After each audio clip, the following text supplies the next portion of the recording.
بسم اللہ الرحمن الرحیم۔ سورہ کہف کی فضیلت۔ کہف عربی میں ایک غار کو کہتے ہیں۔ اس صورت کے اندر چونکہ اصحاب کہف کا قصہ ذکر کیا گیا ہے، اسی مناسبت سے اس صورت کو سورہ کہف کہا جاتا ہے۔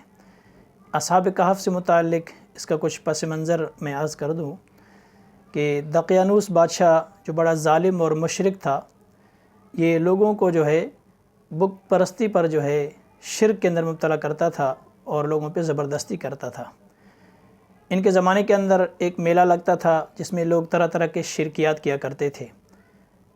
ایک بادشاہ کی نگرانی کے اندر ایک میلہ لگا جس میں طرح طرح کے شرکیات ہونے لگی۔ چند نوجوان تھے جو عیسائی مذہب پر تھے، ان کو یہ بات بالکل نامناسب اور ناپسند تھی۔ ان میں سے ایک نوجوان جو ہے اس میلے سے نکل کر ایک درخت کے نیچے جا کے بیٹھ گیا اور یہ سوچنے لگا کہ یہ بادشاہ بڑا ظالم ہے اور شرک پر ہمیں اکساتا ہے۔ جب وہ درخت کے نیچے بیٹھ گیا تو تھوڑی دیر کے بعد دوسرا شخص بھی آیا، اس کا بھی یہی مطلب تھا، تیسرا آیا، چوتھا آیا، پانچواں آیا۔ اس طرح کچھ نوجوان جمع ہونے لگے اور ایک دوسرے سے جو خوف کھانے لگی کہ کہیں میرے دل کا ارادہ ہوگا کسی کو پتہ نہ چل جائے، چونکہ واقفیت نہیں تھی۔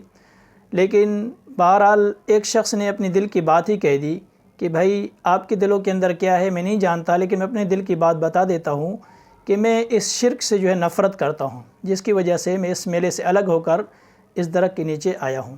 پھر دوسرے نے بھی، پھر تیسرے نے اپنی رائے کا اظہار کیا، تو سب آپس کے اندر موحد یعنی جمع ہو گئے تھے، تو سارے بھائی بن گئے، ایک دوسرے کے رہنما بن گئے، ایک دوسرے سے محبت کرنے لگے۔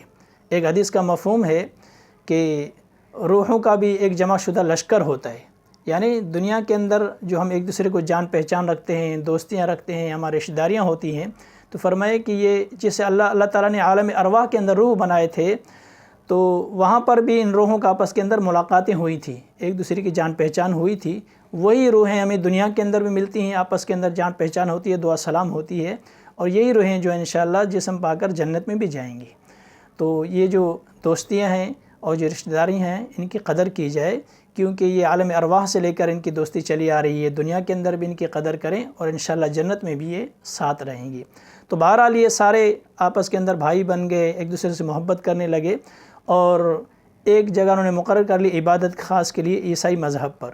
بادشاہ کو پتہ چلا کہ کچھ نوجوان ہیں جو شرک سے بیزار ہیں، یعنی بتوں کی عبادت نہیں کرتے ہیں، انہوں نے اپنا الگ سے جو ہے عبادت خانہ بنایا ہوا عبادت کرتے ہیں۔ تو بادشاہ کو بڑا غصہ آیا، بادشاہ نے ان کو بلوایا اور بلا کر اپنے دربار کے اندر ان کو سخت سزا دی اور ان کو جو ہے کپڑے اتروا دیے، سزا دی ان کو، اور ان سے وارننگ دی کہ آئندہ کے لیے اگر تم نے اس طرح کی کوئی حرکت کی تو میں تمہیں قتل کروا دوں گا، یا تو مشرک بن جاؤ، بت پرست بن جاؤ، ورنہ اس طرح کی کوئی سرگرمیاں اگر تم پائے گئے تو تمہیں سزا ملے گی۔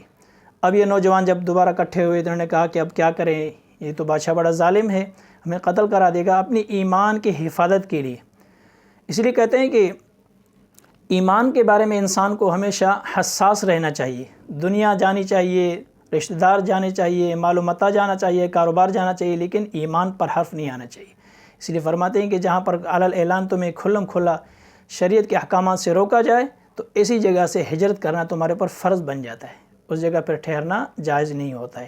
تو یہ چند نوجوان تھے، انہوں نے ایمان کو بچانے کے لیے وہاں سے ہجرت کی، گویا کہ گھر بار بھی چھوڑا، دوست یار چھوڑے، کاروبار چھوڑا، سب چھوڑ چھاڑ کر جو ہے یہ نکل پڑے۔ ان کی تعداد کے بارے میں واللہ عالم، صحیح علم اللہ کو ہے، لیکن بعض فرماتے ہیں کہ یہ 7 تھے یا 6 تھے یا 8 تھے۔ بہرحال قرآن کے اندر فرمایا، آخر میں فرمایا کہ یہ 7 تھے، 8واں ان کا کتا تھا، واللہ عالم، تعداد صحیح اللہ کو معلوم ہے۔ یہ سارے نکل پڑے، ایک غار کے اندر انہوں نے جا کر پناہ لے لی۔ اب اس غار کے اندر جب پناہ لی تو یہ اندر سو گئے، ان کا کتا جو ان کے ساتھ تھا یہ غار کے اوپر جا کے بیٹھ گیا۔ اب اللہ تعالیٰ نے ان کے اوپر نیند طاری کر دی۔ کتنے عرصے تک؟ قرآن کہتا ہے کہ 309 سال تک یہ سوتے رہے، 309 سال تک ان پر اللہ نے نیند طاری کر دی اور یہ سوتے رہے۔ جب 309 سال کے بعد یہ اٹھے، جاگے، تو ایک دوسرے سے کہنے لگے کہ بھوک لگ رہی ہے، آپ کے اندازے میں ہم کتنا سوئے ہیں؟ ایک سے پوچھا، اس نے کہا کہ شاید لگتا ہے کہ ہم جب صبح سوئے تھے تو سورج یہاں پر تھا، اب یہاں ہے، تو ہم صبح سوئے تھے اب شام ہے۔ کسی نے کہا نہیں نہیں، یہ رات بھی گزر گئی ہے، ہم ایسے لگتا ہے۔ اس طرح کی باتیں ہوئی، پھر کہا چلو باتوں کو چھوڑو، اب کھانے کا انتظام کرو۔ تو ایک آدمی کو بولا کہ آپ کچھ پیسے لے جائیں اور کچھ کھانے پینے کی کوئی چیز شہر سے، بازار سے لے کر آ جائیں۔ جب یہ شخص باہر گیا دیکھتا ہے کہ سارا نظام ہی بدلا ہوا ہے، سارا نقشہ ہی بدلا ہوا ہے، شہر ہی بدلا ہوا ہے، لوگ ہی بدلے ہوئے ہیں۔ پھر وہ سوچنے لگا شاید میرے دماغ کے اندر کوئی اس طرح کی باتیں آ رہی ہیں یا خواب دیکھ رہا ہوں، اس طرح کے معاملات۔ بہرحال اس نے کہا کہ چلو میں ساتھیوں کے لیے کچھ کھانے پینے کی چیز لے جاتا ہوں۔ پھر وہ بازار کے اندر گیا، دکاندار کے پاس کوئی چیز لے لی، اور اس نے کوئی چیز خریدنے کے بعد جب اس کو پیسے دینے کی باری آئی تو اس نے وہ پرانے سکے دیے، 3 صدیاں پہلے سکہ، ان سکوں پر تاریخ وغیرہ بھی لکھی ہوتی تھی۔ تو جب دکان والوں کو دیے اس نے، دکان والا دیکھ کر حیران ہو گیا کہ بھائی آپ کیا کر رہے ہو، یہ پرانے سکے اتنے پرانے مجھے دے رہے ہو۔ اس نے کہا کہ کیا بات کرتے ہو یار، ہم تو کل یہاں سے گزرے ہیں، رات گزری، ہم صبح آئے ہیں، آپ کو سکے دے رہے ہیں، آپ کہہ رہے کہ پرانے سکے ہیں یہ۔ پھر دکاندار نے دوسرے کو بلایا، پھر تیسرے کو بلایا، اس طرح لوگ جمگٹھا ہو گیا، لوگ جمع ہو گئے، سوال جواب شروع ہو گیا۔ ان سے پوچھا کہ بتاؤ کہ آپ جب یہاں سے گزرے تھے کس بادشاہ کی بادشاہی تھی؟ اس نے کہا کہ دقیانوس کی۔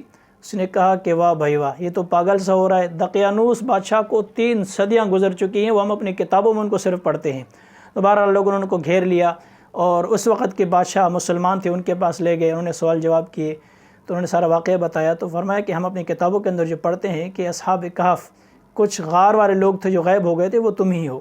تو بادشاہ نے اس بندے کو لے کر کے چلو اور ساتھیوں سے ہمیں ملاقات کرو کہ وہ کہاں ہیں۔ جب اس غار کے پاس آئے تو اس نے کہا کہ تھوڑا سا رک جاؤ، میں اندر جاتا ہوں، ساتھیوں کو متوجہ کرتا ہوں، اس کے بعد آپ پھر اندر آپ کو بلاتا ہوں، ان سے ملاقات کرواتا ہوں۔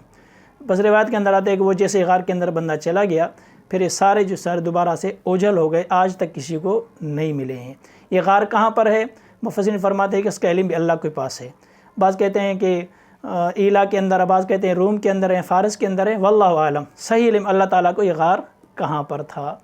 تو بہرحال یہ چند نوجوان تھے جن کا قصہ ذکر کیا گیا ہے قرآن حکیم کے اندر۔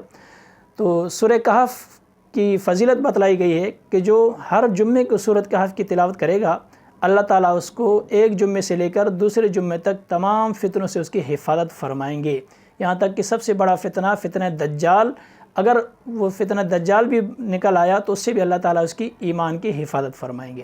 اور دوسری روایت کے اندر آتا ہے کہ جو شروع کی 10 آیات اور آخر کی 10 آیات سورہ کہف کی پڑھا کرے گا جمعے کے دن، تو اللہ تعالیٰ اس کے دل کو روشن کر دیں گے، یا اس کی قبر کو 1 ہفتے کے مقدار میں اللہ تعالیٰ روشن کر دیں گے۔ تو بہرحال بھائیو، اگر ہم اپنی ایمان چاہتے ہیں، اپنی حفاظت چاہتے ہیں، اپنے بچوں کی حفاظت چاہتے ہیں، اپنی ایمان کی اور خاتمہ بالخیر چاہتے ہیں، تو یہ ہمارے پاس وظائف ہیں، یہی قرآنی آیات ہیں جن کے ذریعے سے اللہ تعالیٰ سے ہم پناہ مانگ سکتے ہیں۔ ورنہ نئے قسم کے فتنے اتنے زیادہ ہو چکے ہیں کہ انسان کو جانچنا بھی مشکل ہو چکا ہے۔ فتنے کا مطلب ہے آزمائش، امتحان۔ تو اللہ تعالیٰ سے حفاظت کی دعائیں مانگیں کہ اللہ تعالیٰ نئے فتنوں کے اندر میں نہ ڈالیں کہ جن کی وجہ سے ہمارے اعمال اور ایمان ہمارا ضائع ہو جائے۔ تو سورہ کہف کی تلاوت کی پابندی کیجیے۔